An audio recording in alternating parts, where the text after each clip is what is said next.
Hello दोस्तों, नमस्कार। मैं डॉक्टर सुरेंद्र प्रसाद खंसली, ज्योतिष आचार्य। आज की इस ज्योतिष की श्रृंखला में आप सभी लोगों का स्वागत करता हूं। आज का जो हमारा विषय है वो है मकर राशि। और मकर राशि का मैं ये बात करूंगा कि सबसे पहले ग्रह गोचर की स्थिति के बारे में पता कर लेते हैं। और सबसे पहले जो मैं बताऊंगा कि जो आपका लग्न है, लग्न आपका 10 है, और लग्न के बाद जो दूसरा हाउस है उसमें शनि है, चतुर्थ भाव में बैठे हुए राहु और गुरु, और इसी तरह से शुक्र जो है अष्टम भाव में है, और नवम भाव में है सूर्य, मंगल और बुध। केतु की स्थिति है दसम भाव में। तो ये तो ग्रह गोचर की स्थिति हुई। अब मैं बताना चाहूँगा कि आपका शरीर और स्वास्थ्य कैसे रहेगा। तो शरीर और स्वास्थ्य से संबंधित मैं ये कहूँगा कि जो स्वास्थ्य संबंधी हम देखेंगे लग्न से और देखेंगे पंचम भाव से। तो लग्न का जो लॉर्ड है वो तो जो शनि महाराज हैं वो बैठे हैं दूसरे स्थान में। तो ये तो कोई भी परेशानी नहीं है, बिल्कुल अपने सही है। और डायरेक्शन जो फॉरवर्ड अवस्था में शनि जा रहे हैं, तो दोनों हाउसेज अच्छे हैं, लग्न भी और सेकंड भाव भी। अब हम बात करेंगे पंचम की। तो पंचम के जो लॉर्ड हैं वो अष्टम में हैं। तो थोड़ा मैं ये कहूँगा कि पेट संबंधी थोड़ी सी विकार हो सकते हैं, लेकिन आप जो है बाहर का खाना बंद कर दें और जो रसदार फ्रूट्स हैं और हल्का जो खाना है वो खाएं आप, तो ज़्यादा अच्छा रहेगा। और इस समय आपकी बाकी स्वास्थ्य से संबंधित सारी चीज़ें ठीक हैं, कोई प्रॉब्लम नहीं है। अब हम बात करेंगे पंचम स्थान की। और पंचम स्थान हमारा होता है पढ़ाई लिखाई का। तो जो हायर स्टडीज़ वाले बच्चे हैं, जो पीएचडी कर रहे हैं, जो इस समय इंजीनियरिंग्स हैं, डॉक्टरी में, मेडिकल लाइन में है, और जो टेक्निकल साइड में आगे हैं, उनके बारे में मैं बात करूंगा कि जो पंचम हाउस के लॉर्ड हैं वो अष्टम में हैं।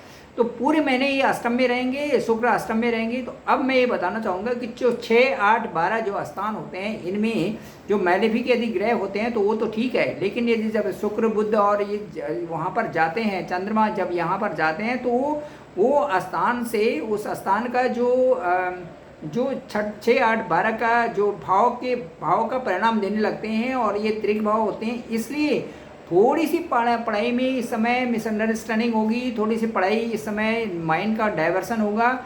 तो इसलिए मैं कहना चाहूँगा कि आप मेहनत करते रहिए और मेहनत करते रहिए, और मेहनत का फल अच्छा ही होगा। और नवंबर के बाद आपके लिए बहुत अच्छा है, जो मिड अक्टूबर के बाद और नवंबर का महीना आपका बहुत अच्छा रहेगा। तो इसलिए आप पढ़ाई में अच्छा सा ध्यान ही दें और किसी प्रकार से भटकंत की स्थिति में न जाएं।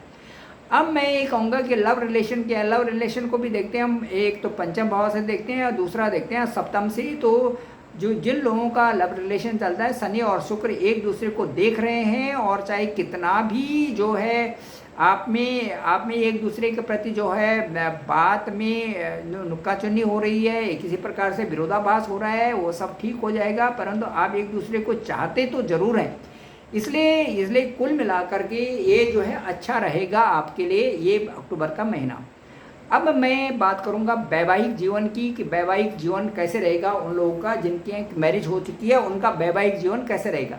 वैवाहिक जीवन की बात करूंगा कि सप्तम के जो मालिक हैं वो हैं चंद्रमा, और चंद्रमा एक राशि में केवल 2 दिन, 2.25 दिन ही रहते हैं। तो इसलिए जो मकर से संबंधित है, इन लोगों का मन कभी भी जो है विचलित हो जाता है। और इसलिए जो है सप्तम के मालिक चंद्रमा है, जो कि आपके लाइफ पार्टनर हैं, उनको ये समझेंगे कि ओवर थिंकिंग या थोड़ा डिप्रेशन या बहुत काम से कई प्रकार के कामों को अपने दिमाग में रखना इस तरह से, और कई तरह की सोचना, कई बार जैसे अपने पेरेंट्स के बारे में ज़्यादा सोचना, या फिर कहीं अपने परिवार के बारे में ज़्यादा सोचना, इस प्रकार की थिंकिंग बनी रहती है दोस्तों। तो मैं ये कहना चाहूँगा कि ये जो चंद्रमा का प्रभाव है, ये चंद्रमा का जो केंद्र और त्रिकोण में है तो अच्छा है। परंतु यदि ये 6, 8, 12 में होते हैं कभी भी, तो वो मकर राशि के लिए थोड़ा सा परेशानी क्रिएट कर देती है, परेशानी बढ़ जाती है, और पार्टनर के साथ में ज़्यादा बढ़ती है।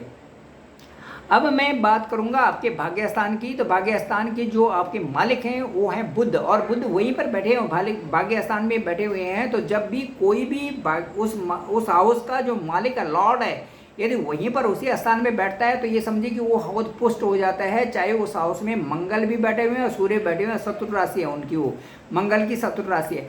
अब वहाँ पर बैठे हुए हैं, लेकिन मैं ये कहूँगा कि 19/10/2000 जो 2023 है, उसके बाद जो है अपने घर में बुध ठीक अवस्था में रहेंगे, मंगल उससे पहले ट्रांजिट कर जाएंगे, और कोई भी सोचा हुआ जो कार्य है आपका, जो भी आप सोच रहे हैं, जो भी आप थिंक ओवर कर रहे हैं, गोल के बारे में, अचीवमेंट के बारे में, किसी और चीज़ के बारे में, पब्लिसिटी के बारे में, कंटेंट्स के बारे में, जो भी आपने रिसर्च की वो बनाई हुई है, वो आपका बहुत अच्छा होने वाला है। इसके साथ साथ व्यवसाय के बारे में जिन्होंने अच्छा ये बदलने के बारे में सोचा है वो भी हो सकता है, और जो भी आपका अचीवमेंट है उस तरफ आप चलेंगे तो भाग्य अच्छा है। यदि भाग्य अच्छा है तो कर्म भी अच्छे बनने चाहिए। तो साथ साथ मैं ये कहूँगा कि कर्म स्थान में का जो स्वामी है वो है शुक्र आ रखे हैं अष्टम स्थान में। कर्म स्थान में थोड़ी कमी आ रखी है, लेकिन मैं ये कहूँगा कि शुक्र जो 8th भाव में है वो थोड़ा सा कार्यों में मन न लगना और काम को हल्के में न लेना चाहिए।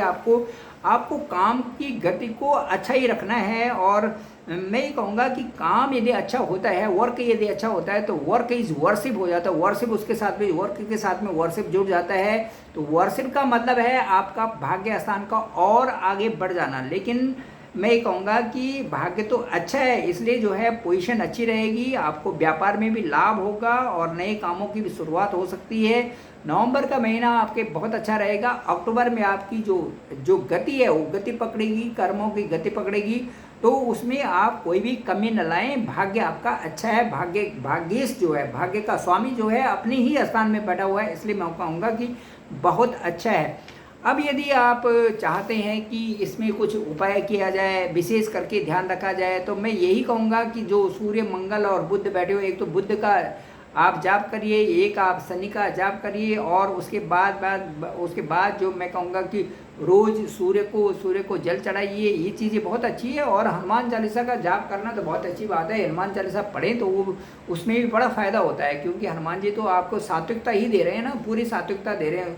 और वो कह रहे हैं उस समय कि भाई जो यदि मैं कर्म पथ पे चला हूँ और मैंने ईश्वर की भक्ति की है तो वही भक्ति आपको प्राप्त हो। और यही माता सीता ने भी भक्ति दी थी हनुमान जी को, और उसी भक्ति के जरिए तो हम 24 घंटे हनुमान जी को हाथ जोड़ते रहते हैं, क्योंकि अष्ट सिद्धि नौ निधि के दाता अस्वर दीन जानकी माता। तो ये बहुत बड़ी बात है कि जिसको अष्ट सिद्धियाँ मिली हों तो वो तो बहुत बड़ी चीज़ हो गई। और उसके बाद अजर अमर गुण निधि सुत हूँ, करऊँ बहुत रघुनायक छूँ। ये भी बहुत बड़ी बात है कि जो अजर अमर, अजर का मतलब कोई भी आपको दुख न हो, कोई भी आपके पास कोई भी बीमारी ना आए। अमर मतलब हमेशा रहने वाला, अजर अमर गुण निधि, गुण मतलब गुणों की खान, निधि मतलब खान, गुण निधि सुत हूँ कि ये पुत्र आप हमेशा अजर रहो, कोई बीमारी ना आए। हे पुत्र आप हमेशा अमर रहो इस धरती में।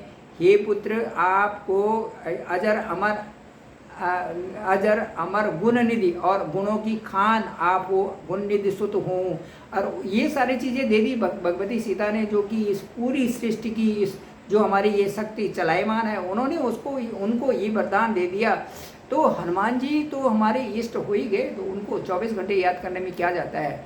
तो ऐसे देव को जो हमारे साथ में हमेशा रहते हैं, उनको हमेशा उनका स्मरण करना चाहिए। और मैं कहता हूँ मकर राशि वालों को भी अवश्य ही करना चाहिए, क्योंकि ये समझ मकर राशि वालों को पूछो कि भाई ज़रा थोड़ा पूजा पाठ कर लिया करो, थोड़े ईश्वर का नाम ले लिया करो मन से। तो कहते हैं कि वो तो अंदर ही बसा हुआ है, हृदय के अंदर ही बसा हुआ है, तो उनका बाहर दिखावा से क्या करना। लेकिन ये जरूर है कि अंदर तो है ही वो, अंदर तो हर जीव के अंदर वो है, क्योंकि जीव एक चींटी चल रही है तो उसके अंदर जो ताकत है उसी ईश्वर की है। तो अब जो कोई भी चीज़ है उसके अंदर ताकत ईश्वर की है, जो इस संसार में चराचर चल रहा है। तो इसलिए मैं कहता हूँ कि ईश्वर को याद करना चाहिए मन से, तभी हमारे सारे कार्य सिद्ध होते हैं। तो दोस्तों बस इतना ही। और आप मेरे डिस्क्रिप्शन पे नंबर है 9868280191, आप अवश्य ही मुझे कॉल करें, और मैं आपकी जो समस्याएं होंगी, कुंडली का एनालिसिस होगा उसे ज़रूर करूँगा और आपसे बात करूँगा ज़रूर। तो थैंक यू वेरी मच।